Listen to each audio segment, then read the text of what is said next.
তিনজন সাংবাদিককে তাদের স্ব স্ব প্রতিষ্ঠান চাকরিচ্যুত করেছে।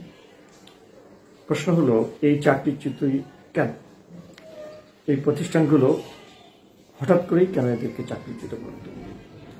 এর পিছনে কি কোনো কারণ আছে? হ্যাঁ, যেভাবে আড়াল করার চেষ্টা করা হোক না কেন, এর পিছনে কারণ আছে। যেদিন তাদের চাকরিচ্যুত করা হয়েছে তার একদিন আগে সাংস্কৃতিক উপদেষ্টার সঙ্গে একটা সাংবাদিক সম্মেলন হয়েছিল। সেখানে শেখ হাসিনাকে বিচারের আগেই কেন খুনি বলা হচ্ছে এই প্রশ্নের উত্তর চাওয়া হয়েছিল, এবং এই তিনজন সাংবাদিকই একাধিকবার এই প্রশ্ন উপস্থাপন করেছিল। সাংস্কৃতিক উপদেষ্টা নানা কথা বলেছিলেন, তবে তার মধ্যে একটা পরিষ্কার মেসেজ ছিল এই যে পাকিস্তানিরা বাংলাদেশে গণহত্যা চালিয়েছিল, আমরা কিন্তু তাদেরকে বিচার বাদেই তাদেরকে বিচার করে আমাদেরকে কিন্তু বলতে হয়নি তারা গণহত্যা করেছে। তো সারা দেশে দিবালোকের মতো সত্য লক্ষ লক্ষ মানুষ দেখেছে, বাংলাদেশে একটা গণহত্যা হয়েছে, এবং জাতিসংঘ রিপোর্টেও এই কথা বলা হয়েছে।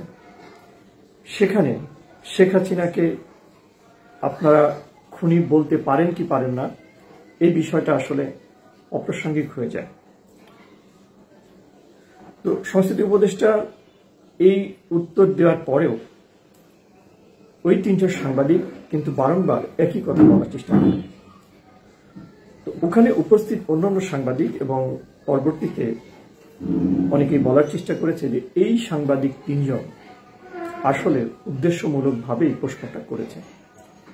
কোনো সাংবাদিক যে কোনো বিষয়ে প্রশ্ন করতে পারে, এটা অস্বাভাবিক কিছু না, কিন্তু একটা উত্তর পাওয়ার পরেও যখন একটা নেগেটিভ ইস্যু নিয়ে আবারও প্রশ্ন করা হয় এবং তার সপক্ষে বলার চেষ্টা করা হয়, তখন অনেকেই যেটা অনুমান করেন সেটা হলো এই সাংবাদিকদের উদ্দেশ্য বা তার সাংবাদিকতার প্রকৃত ঘটনা আসলে কি।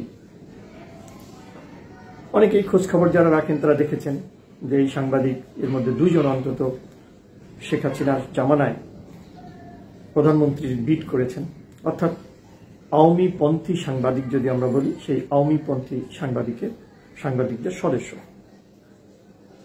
এবং তাদের কাজই ছিল শেখ হাসিনাকে বন্দনা করা, শেখ হাসিনাকে প্রশংসা করা এবং শেখ হাসিনার শাসনকে মহিমান্বিত করা।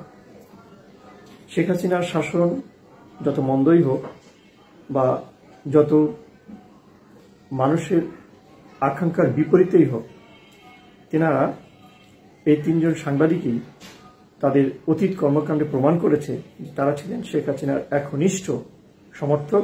সাংবাদিক হিসাবে নয়, রাজনীতির দলীয় কর্মীর মতো আচরণ তারা করেছে।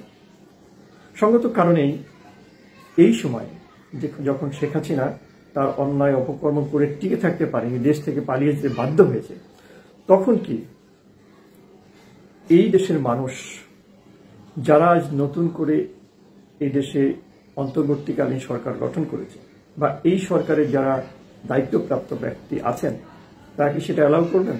করবেন না, নিঃসন্দেহে অ্যালাউ করবেন না।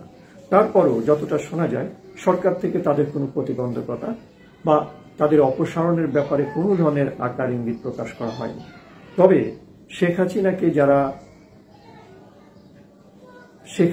যারা এদেশ থেকে পালাতে বাধ্য করেছেন, সেই জনতা তাদের মধ্য থেকে দাবি উঠেছিল এই তিনজন সাংবাদিককে অবশ্যই চাকরিচ্যুত করতে হবে, এদের সাংবাদিকতা করার কোনো অধিকার নাই।